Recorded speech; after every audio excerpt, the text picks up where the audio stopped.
Hey everybody, welcome to Tattva Tuesday. This is Lindsay Warwick, the conduit on YouTube and Spotify. Super excited for this week's guest. We have Bunni Lennon, a sacred teacher, and just so happy that you're on the podcast this week and you're my guest. I've been looking forward to it all day because I had a trash day. So thank you so much for agreeing to be on the podcast. How are you? I'm fine. I'm really glad to be here. I'm glad you asked me. I've been looking forward to it too. And I'm very good. Yeah. And you are in your RV right now? Yeah. This is my special happy place. I love my house. I love lots of places, but this is my magic space. Absolutely. So I don't know if you remember the first time meeting me, but I remember the first time meeting you was at one of the goddess gatherings on the beach. And we were walking off the beach, and I think Sarah Nicole was there, and she was purchasing clothes out of your vehicle. And I was like, right. Oh my God, this like old hippie is selling clothes out of her vehicle. And then I bought my dress from you. And so, yeah, like to get in the spirit of having this conversation with you, I put my dress on, and that's awesome. That's the first time I ever met you. And then, I met Ethan, and I'm like, oh, that's Ethan's mom. And I'm just like, oh my God. And yeah.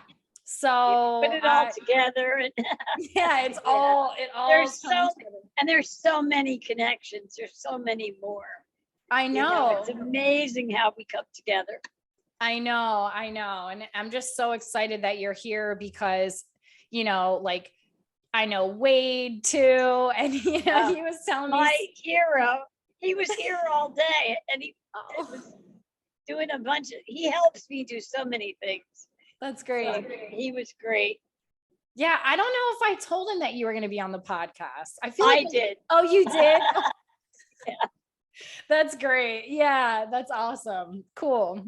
I love the community that we are a part of, yes. And I feel like you and Ethan and Wade and Hans and Sarah. And Ken, you don't know Ken, do you? I met Ken, but I don't know him well. Yeah. Well, you will. He's part of the whole crew. Yeah, I love being part of the community. Y'all are just so welcoming. And I know that I saw that you led an online class, like a series of classes a little while ago. And then reading your bio, you plan on offering another one on relationships, which I feel like is perfect. I mean, God, there's so much I feel like we could discuss. I feel like we could really talk for hours and we haven't even hit the surface. But I guess where we should start is, the whole point of Tattva Tuesday is how people find their conception of God or source. And so what is that? What does that look like for you? And like, what was your journey? My journey is. And I'll cut you off if I have to.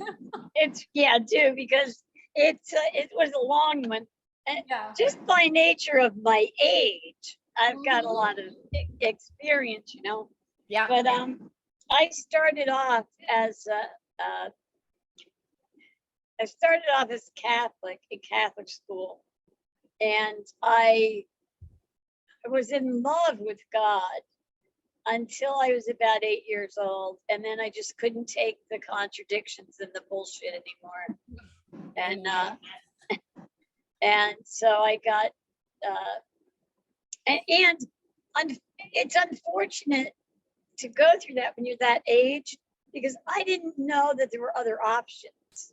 At the time, there was nobody to tell me I could see God differently, or that there was still a God without the Catholic rules.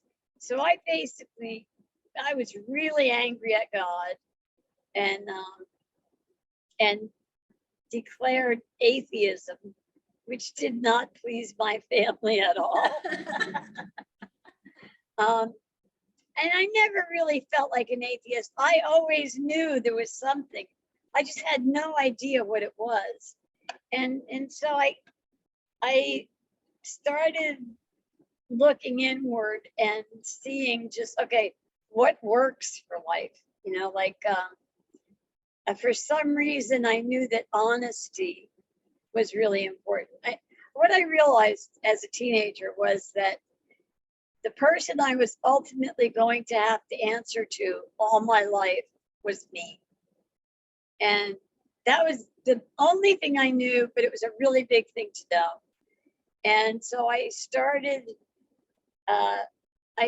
attempting to do that. The problem was the people that I was closest to, my parents, I could not ever be honest with because it was dangerous, you know. So that gave me a real dilemma of I want to be honest, but I'm stuck in this corner. Anyway, I kept introspecting, and like I said, I was a little kid, and when I was a teenager, hippies came into being, and then I was set. You know, there were people. It was there were new ideas, and there were people to hang out with, and there were just all these new ideas that I had not come across at 15. And then shortly after, well, it didn't seem short when you're 15, but I got married when I was 17.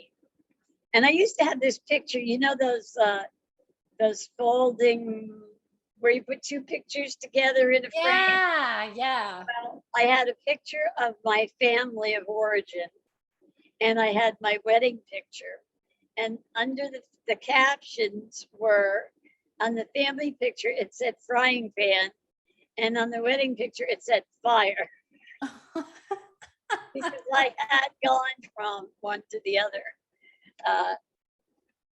And you couldn't have told me then that I left home to get away from my family.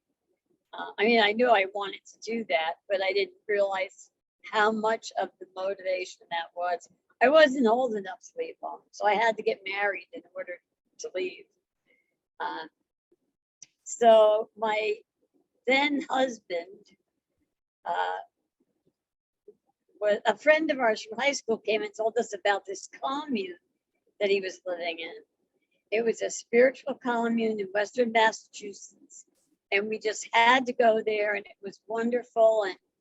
And I had a brand new baby also. So this was the only time in my whole life that I wanted to be straight. I wanted a washing machine. I wanted, you know, diapers. More than I wanted to smoke dope or no God, you know. Yeah. These were the important things. But so my husband went to visit the commune, but he wouldn't let me go because I wasn't spiritual enough. And he left me with two books. And I can't remember where they came from because they were not common in the day. But one was Autobiography of a Yogi. Ooh, yeah. And the other was, it's got a different name now, but it was the Aphorisms of Patanjali. Oh, yeah. Like the sutras? Yes. Yeah. So the Autobiography of Yogi, of course, was life-changing. Patanjali was like totally over my head. It's still over my head. But it stuck. There were things in it that stuck. Yeah. And there were possibilities that even what I didn't understand showed me so many possibilities, you know. And I thought it was really funny that I was required to read these two books in order to be as spiritual as my 18-year-old husband, so I could go visit the spiritual community, you know, which I did, and just fell in love with the place. It was amazing. very few people get the kind of opportunity that we had, because not only were we discussing philosophy and learning things and how to live, and we're delving into Eastern religions and all kinds of things, but the part of it that most people don't get is we had the opportunity and the responsibility to live this all the time. Wow. And so, I mean, getting breakfast could become a major conversation. I mean, because there's so much involved in everything, like I remember one of the first conversations I heard was someone walked past the kitchen pass through where there was there were 100 of us about then. So Wow. there's this huge bowl of bagels. So the person walked by and took a bagel. And then the person came out of the kitchen and said, those bagels are for everyone tonight. And if you take one, then we could be short on them for everybody else. And I feel ignored that you didn't ask me something like that, And then the second person said, "Oh, I'm sorry. I had no idea. I just assumed that if I had one now, I wouldn't have one later." And so, I mean, that was kind of a conversation over picking up a bagel. Yeah. Everything was discussed to death. Wow. And it was great. We weren't as kind and gentle then as we are now in the spiritual community. And it was a lot harder. It was much more like, I can't think of what that other philosophy was called, but you were basically on the hot seat all the time. We were not as kind as we were into calling each other out. You're not doing it was like the curse of, if you weren't being spiritual, you're not doing it. Wow. But it was, like I said, it was a little rougher than what we deal with these days. But it was worth so much. It was just, it was amazing. It was a very hard way for me to live because I had babies. I had 2 babies by then.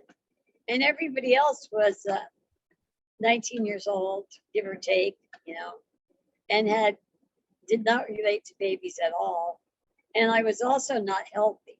So that made it hard because all 19-year-olds are healthy, I don't know. Well, I mean, for the most part, when you gather a whole bunch of people that age, you're not dealing with a lot of illness. Mm-hmm. And but it makes me, I didn't see it at the time, but now it makes me realize how committed I was to go through everything I went through in order to stay there and be part of it. It was well worth it. That's amazing. How long were you there? Whoop, dog. Let's see, I got there in 1970. And we outgrew ourselves, so we couldn't just stay on one property. So there were a lot of different phases. And there was a phase where we had bought buildings, the main buildings downtown in this little tiny town. So a lot of us were living in apartments, and sometimes it was hard to tell who was actually a member of the community and who wasn't. But I was involved from 1970 until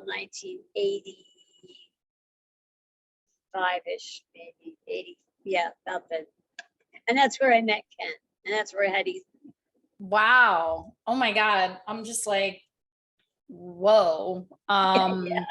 Like what kind of like requirements? Like were there requirements to live there and like rules and everything? Well, the rules were no drugs, which was unheard of in communes at that time. no drugs, no alcohol, no promiscuity, and no violence. And you signed all your worldly goods over to the community. So we took a vow of poverty legally. We weren't smart enough then to take a vow of abundance instead of poverty. Yeah. I need you to give me 1 second.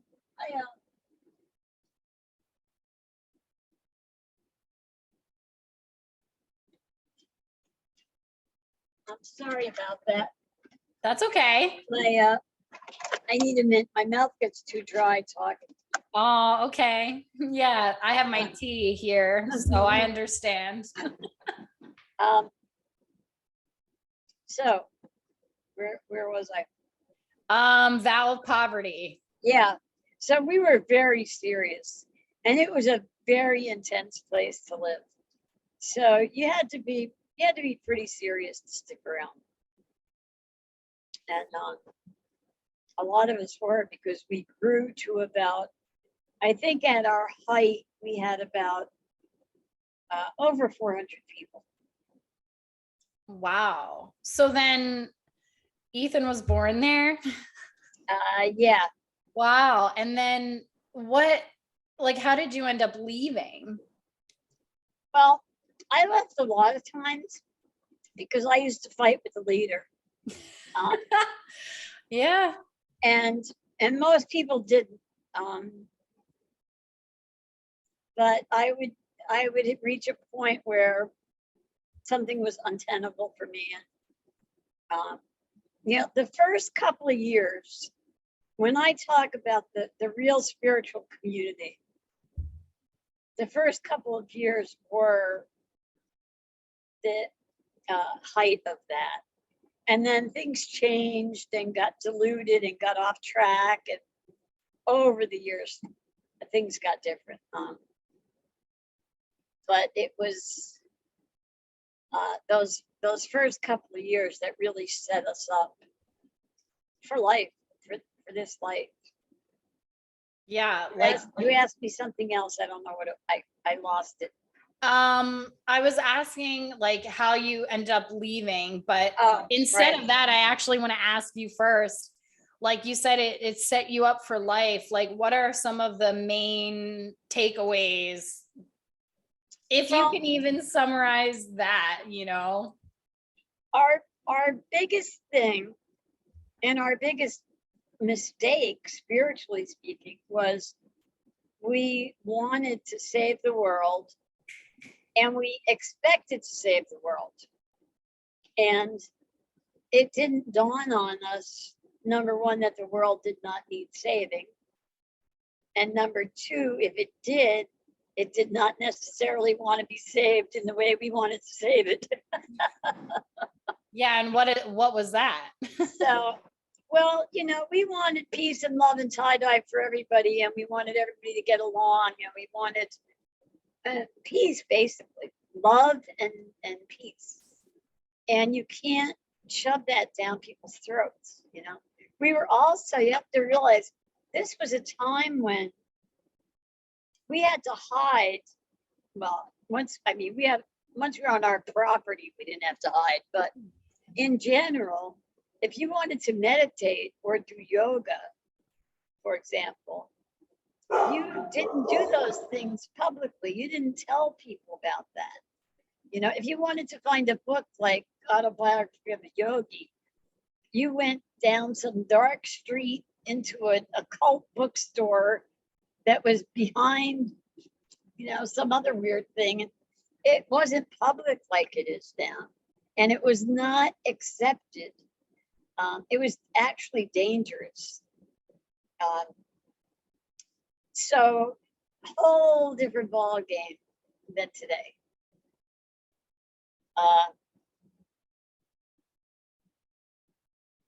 And I'm going to keep losing track of your questions because I go off track. It's okay. Easily.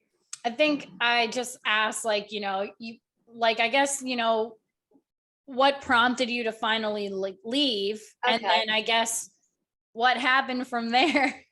Right. we left when it was no longer, let's see, how do I do this? Our leader, who was absolutely awesome when he was awesome. And you have to realize that he started this when he was 17 years old. And, you know, Ken, my husband Ken, was working with some teenagers on a volunteer thing last week.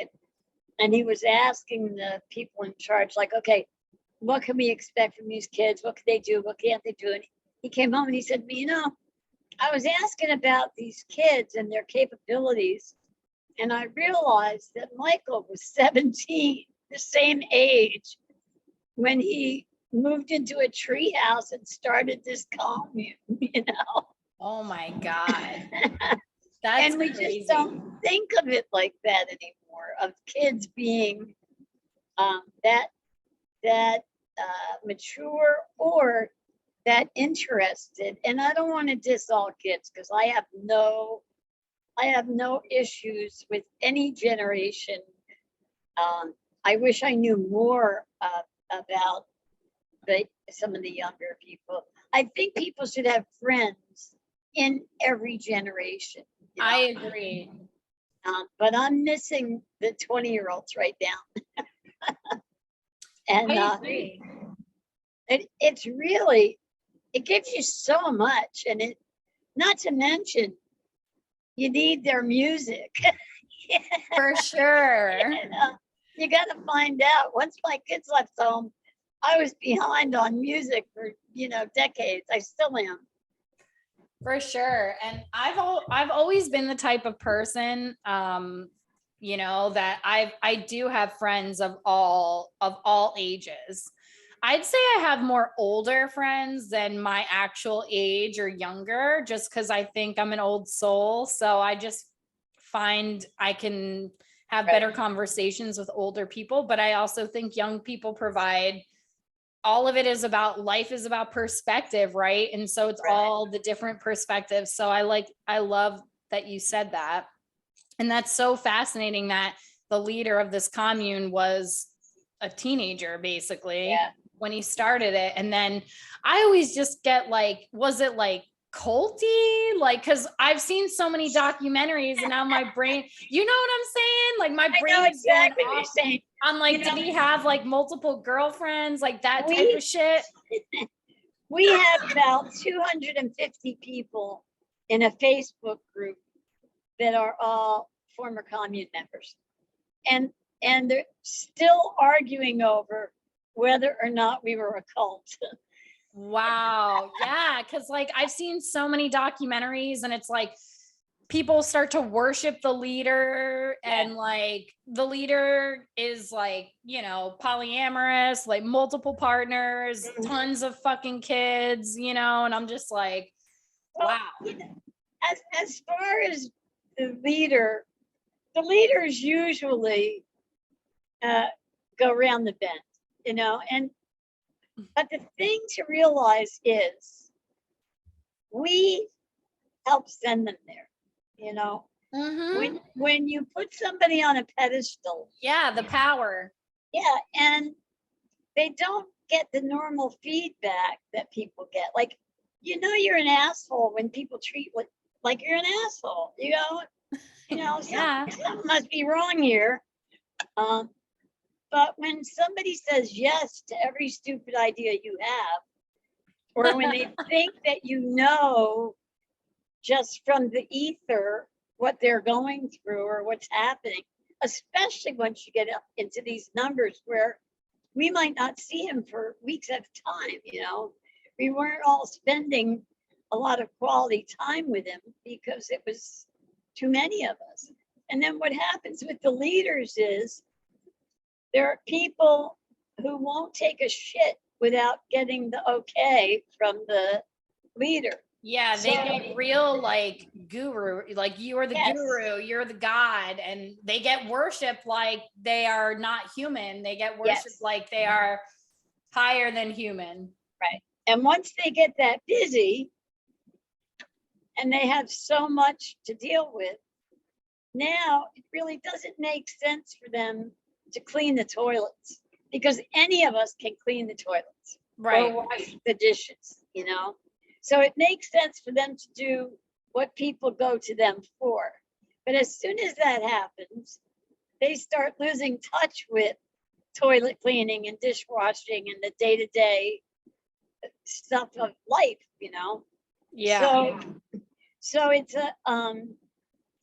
a bad situation for them to be in, as well as for their people to be in. Michael handled it very well up to a point. And I've known a number of these people, and I've loved a number of these people, and they've gone off the track somewhere. They almost always sleep with a lot of women. I mean, that's, if you look at any of the community groups like Oneida, the silverware company, started out as a community of, I can't remember what the religious thing was. Mormon?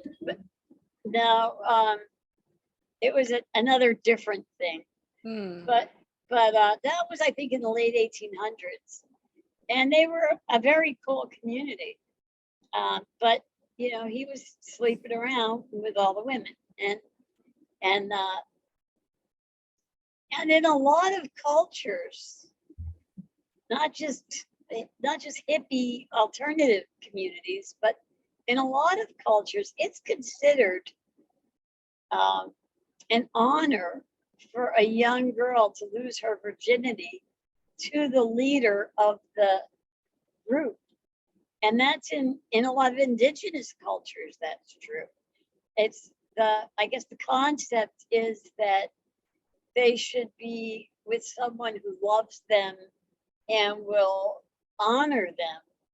Now, we can gag at that today in our culture if we're talking about grown men and 15-year-old women, but it's not, it's something that's really pretty universal. And it's one of the most talked about things and one of the least important things while it's happening, assuming that the women are grown-ups, I mean, in his 70s, having a 16-year-old girl be with a 20-year-old man was not the hoopla it is today. Having a 12-year-old girl, whole different story, but older teenagers were it just was not, it was not made as big a deal of. We pretty much considered adults.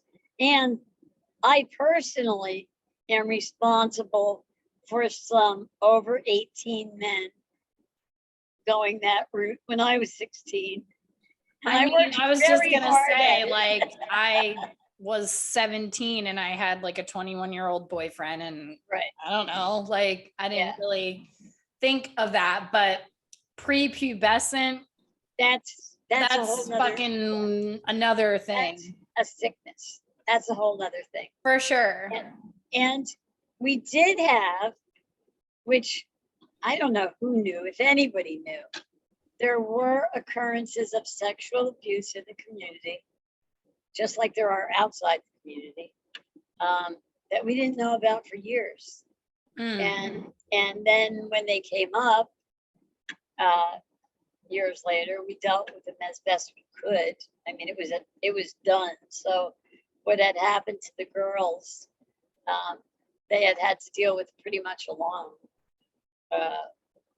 And we're talking about all people who were sure that their kids would talk to them. Our kids were all raised as, you can tell me anything, don't ever hesitate to talk to me, that whole thing. And your kids aren't going to talk to you about things like that.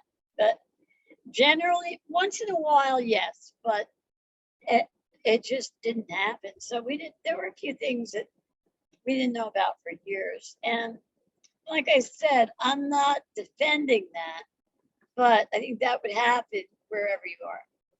Oh yeah, I think it's We didn't have human more condition. we didn't have more of it than any place else did. No, I think you get a bunch of humans together, you try to, I don't know why this keeps coming up into my head, but like Lord of the Flies for some reason, like that book, you know, you try to create a community and then it becomes a battle of ego and higher self or animal instinct versus morality. And I mean, it's just some fucked up human shit, basically. We had to we had to really work with ego because picture that you're in a relationship and you're either heartbroken, it ends, you're either heartbroken or you've broken someone's heart. Okay. So generally speaking, you move away. I mean, at least out of the house, you know. We couldn't do that. Yeah, because you're in that close thing. Yeah. So we had to find a way. Ken and I split up many times in the early years, but you have to find a way to live down the hall or in the next house and deal with it. And that alone would be major life lessons. Absolutely. So there were a lot of really interesting things we dealt with. As far as when I finally left, Michael, our leader, had gotten into, well, he was big at rock and roll. We had a lot of bands and music related companies. We had a big tour bus company. And so the goal was that the band was going to make $1 gazillion. And basically that's how we were going to save the world, get the message out, you know. And then everybody would go, all right, and the world would change, you know. Yep. But getting involved in all of the glitz and rock and roll in the early 80s was, it was rife with drugs. Oh, and yeah. Every tour, for a while, it seemed like every tour, somebody died. Somebody went to rehab and somebody died. And this was around the time when Ronnie Rhodes got killed, Ozzy's guitar player. And there were just so many people then.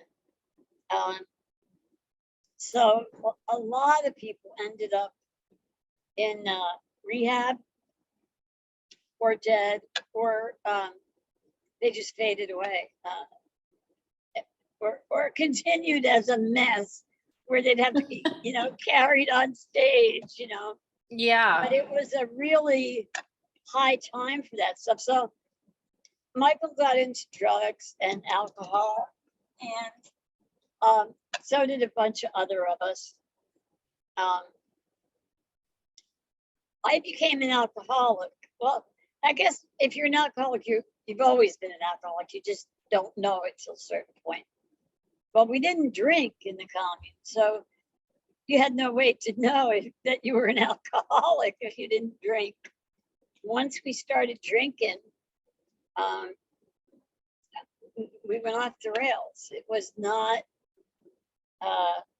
You can't keep your shit together for any length of time if you're doing any of those things too much.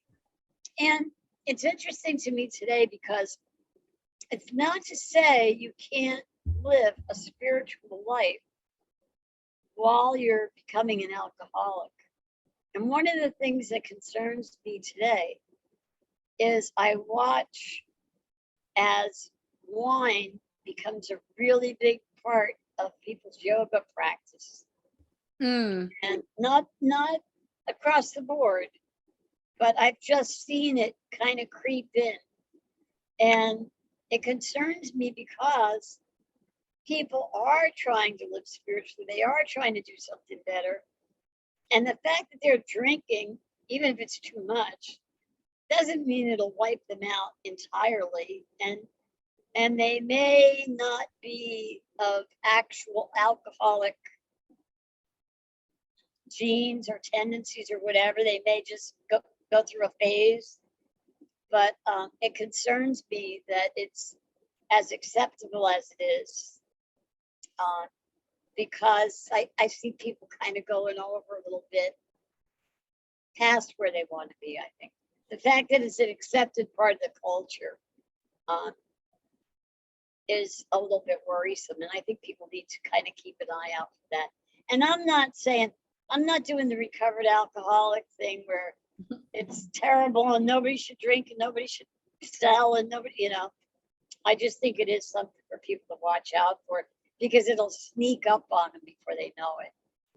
I am glad that you brought this up. I've had my own history of, sobriety and then not sobriety. I was a binge drinker when I was young, and I kept getting into all these, problems, and alcohol was like a big factor. So I was like, oh, I must be an alcoholic. So I tried that route. I tried the program route, and it really did help me connect with God. And it really did help me get to yoga. And then, along the way, I was like, this isn't for me. And I left, and then some problems happened, and then I went back. And something really shifted in me, the last time that I was there, and I connected with God and source, and I opted to leave. But now I don't like the way alcohol makes me feel. From an energetic spiritual perspective, because I do spiritual work too, it lowers your vibration, like it lowers your frequency. I'm literally not me it doesn't matter if I have one drink. I am so sensitive now to that being in my body. Physically, I don't like it, and energetically and spiritually, I don't like it. And so that's been on my mind. So I'm like glad that you actually mentioned it, because it is so like accepted in even in religion. The blood of Christ, it's wine. Right. And it's like, I feel that alcohol, it's literal poison to the body. So yeah, I'm not part of like the program anymore per se, but I will drink occasionally, but even when I do, I'm like, why did I even have that one drink? I don't like the way that I feel. So it's interesting. It can also, I remember at the end of my drinking days, I was more intuitive and more psychic than I have ever been, because that veil gets thinner, and as you lose touch with reality, whichever reality you are following at the moment. and that's another really interesting what's part. Reality and what's time.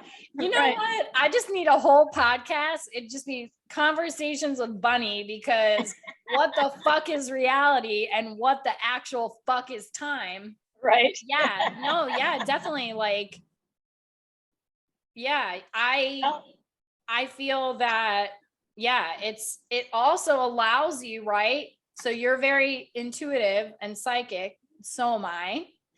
And then when I drink, it almost opens up this portal for negative energy. Is that where you were going with that?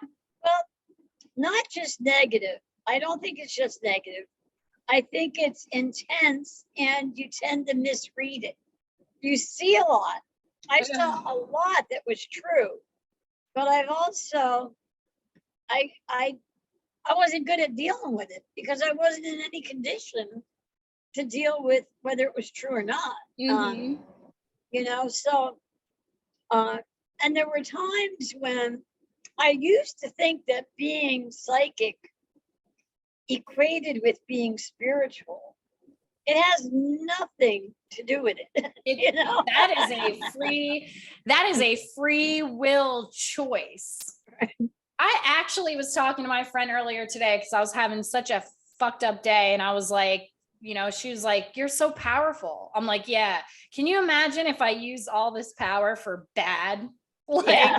and she was just like, oh my God, you're on another level today. And I really was. It's so true though, because source, God, our higher self, whatever, gives us this free will to choose. So yeah, I love that you said, oh, a psychic is automatically spiritual. Well, not necessarily. It's Nope. a choice what they do with that energy. So basically I haven't had a drink in about 39 years. Wow, that's Yeah. awesome.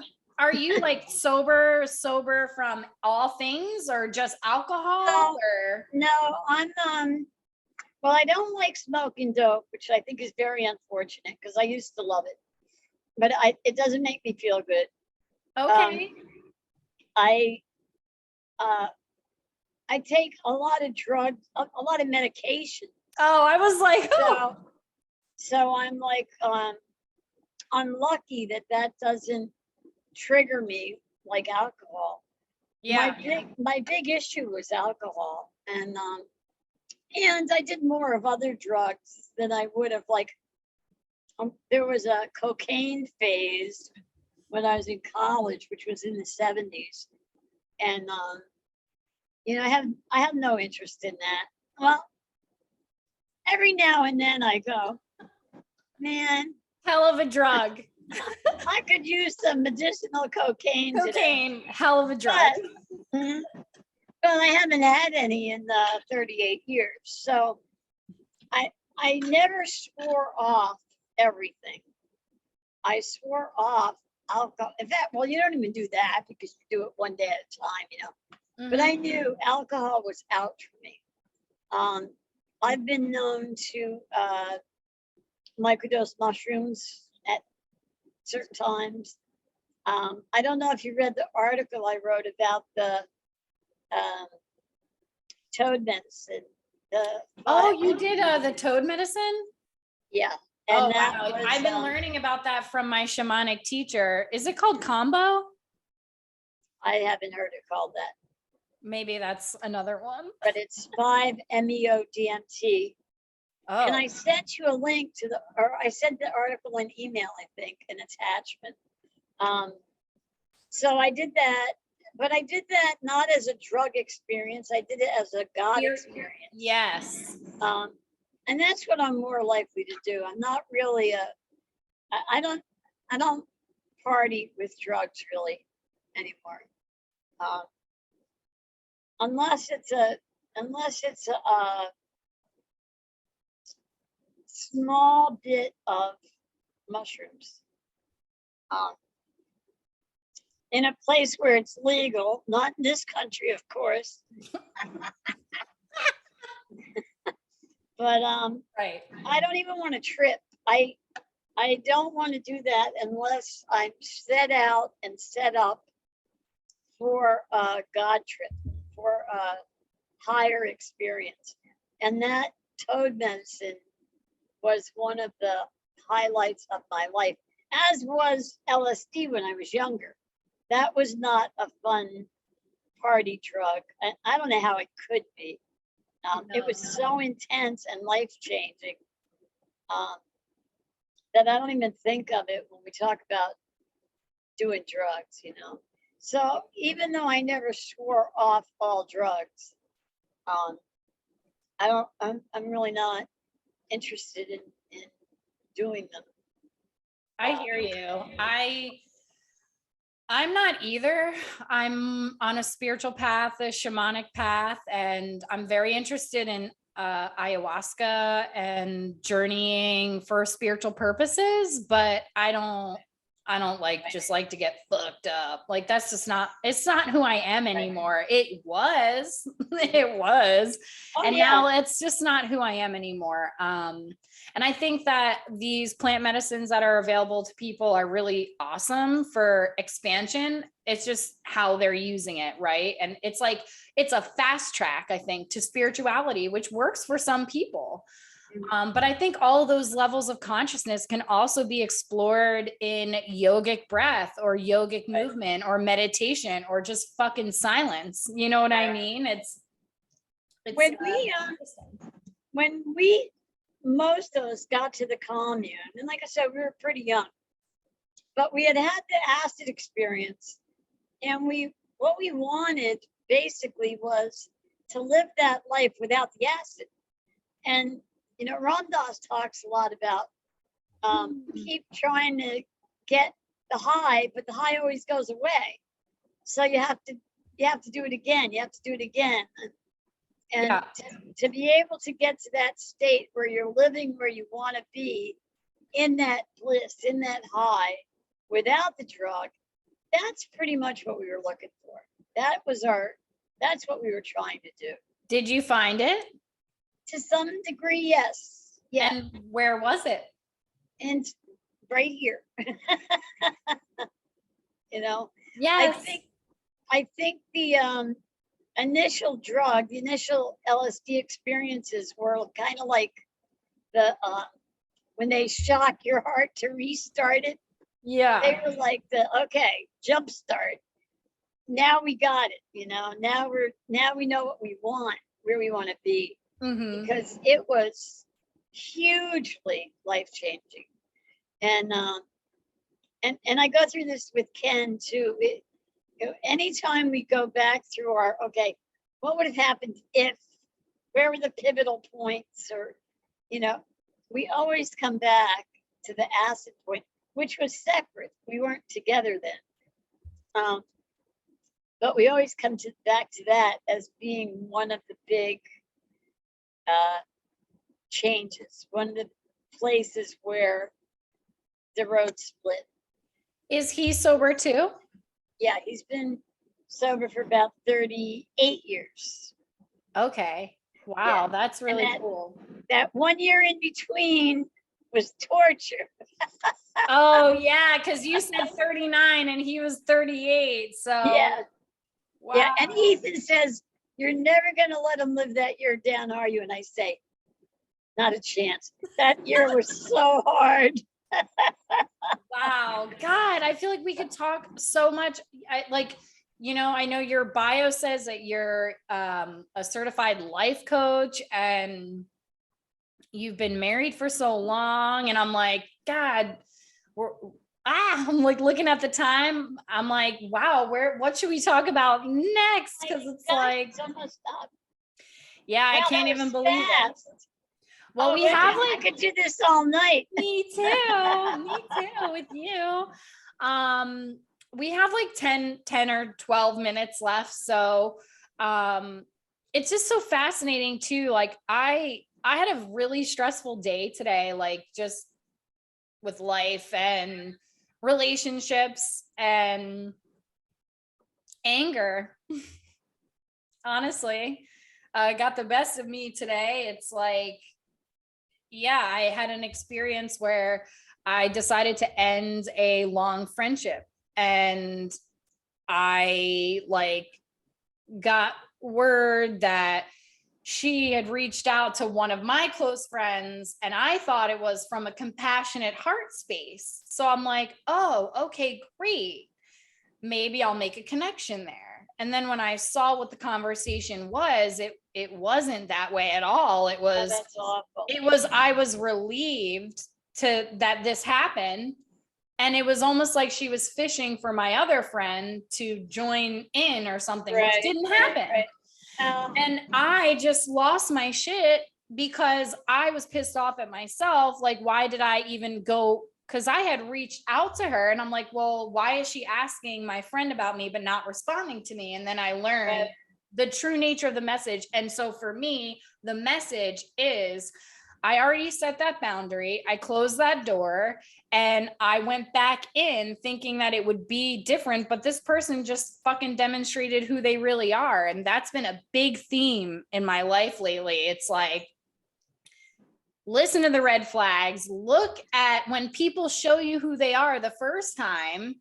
And why even be surprised when it's like, you can't expect an asshole not to act like an asshole, kind of a thing. Right. That was, it will never hurt you. It'll hurt your pride and it'll give you a bad day, but it will never hurt you to let a person go a little too far before you stop it.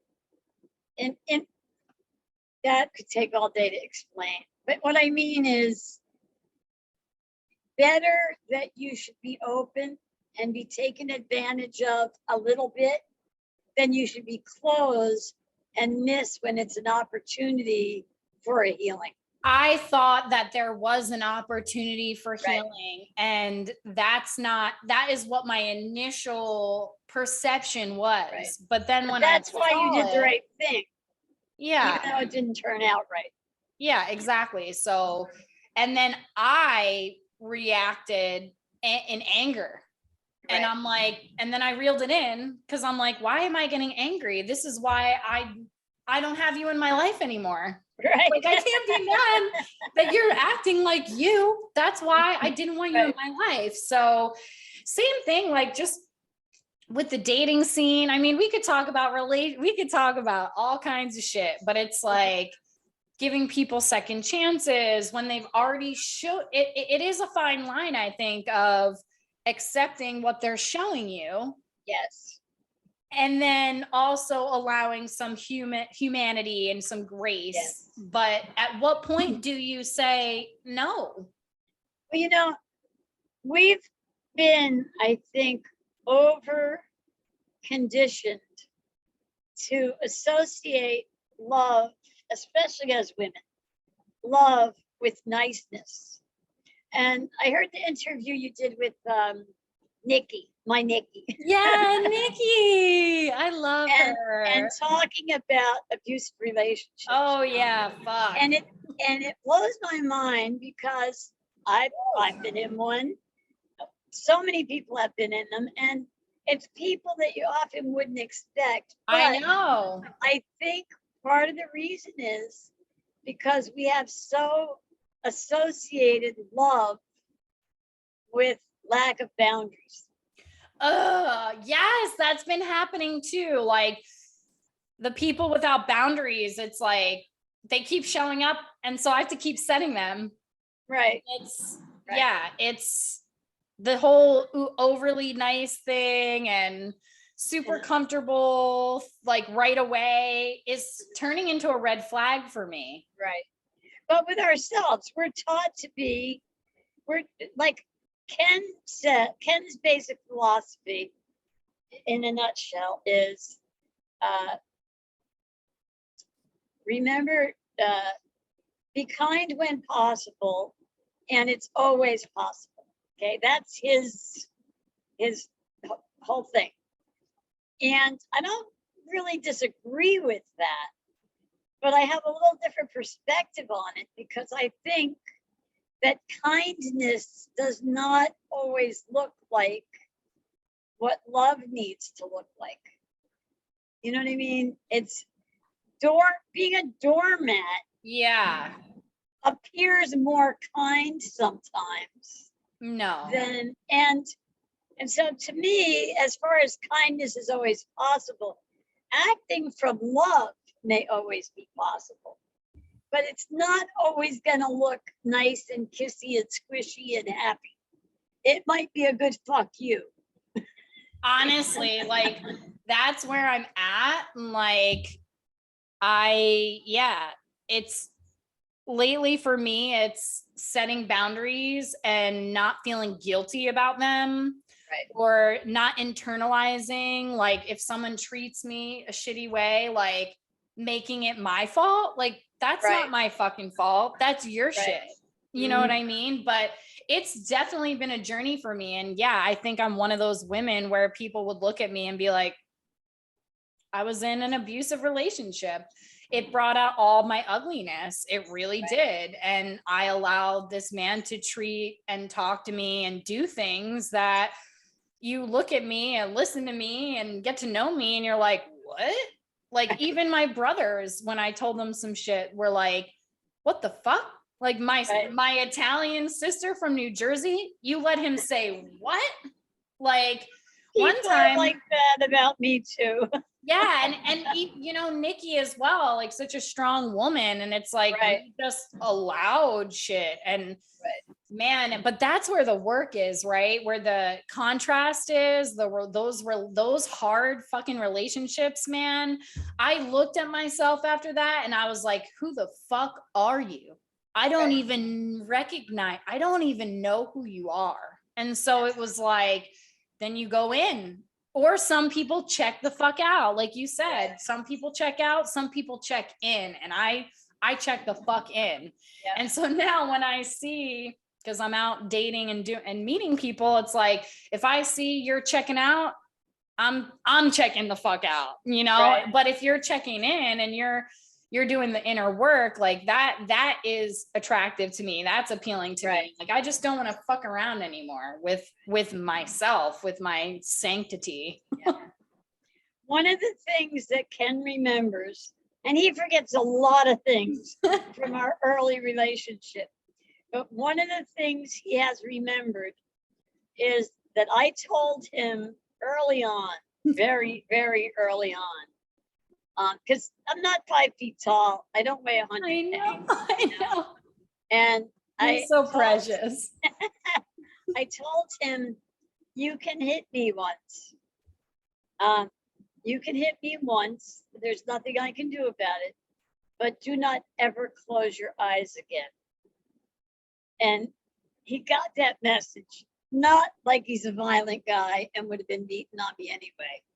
But I was so absolute about, I am not going here again.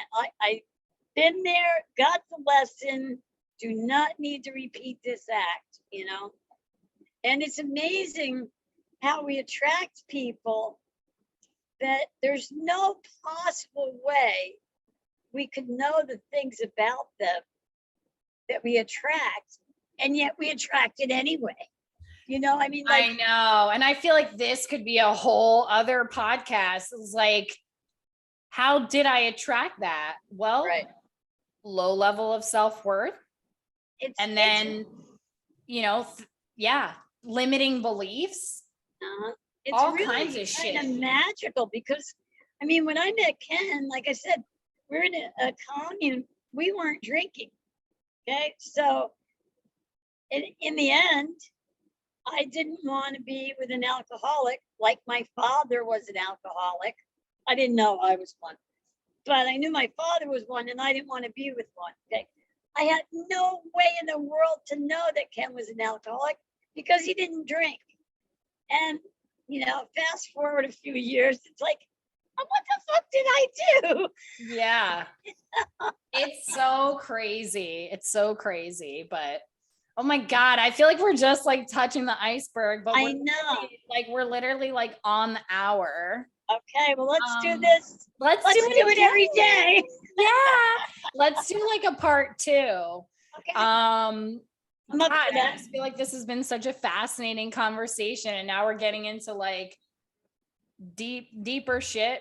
But yeah, is there anything else that you want to share? I mean, I know you make things. I mean, there's so much about you. We need you to come back on. Okay.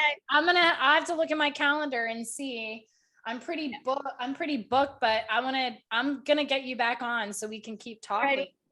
Yeah, this was great. I had a really good time. Me too. I couldn't have done anything tonight that would have been more fun. Oh, you're so hugs. Yes. So and we'll have to get together so you can visit the Rolling Crone and see all the goodies I've got. I need more tie-dye. I look naked this whole podcast. It's like so fitting, but yeah, so I'll put your bio in the notes for Spotify and YouTube, and then if people want to, you know, reach out to you, you're on Facebook. Yes. And all of the things. My website is down. Yes. But you can put my Facebook address and my phone number. Okay. Well, thank you so much for being here. It was so fascinating. Wonderful. I'm going to look at my calendar, and I'll send you a message so we can plan for the next one. But thank you so much to the listeners or the viewers, however you're consuming, you know, the information. I hope that you thought that this was a dope conversation, because I did. Wonderful. Yes. So. And And let's get together in real life and hang out. I know, me too. Well, Yeah. yes, I'm gonna message you. We'll make all the things happen. Okay. All right. Well, thank you so much, everybody. I hope you all have a great week. And thank you. Blessings to everyone. Thank you.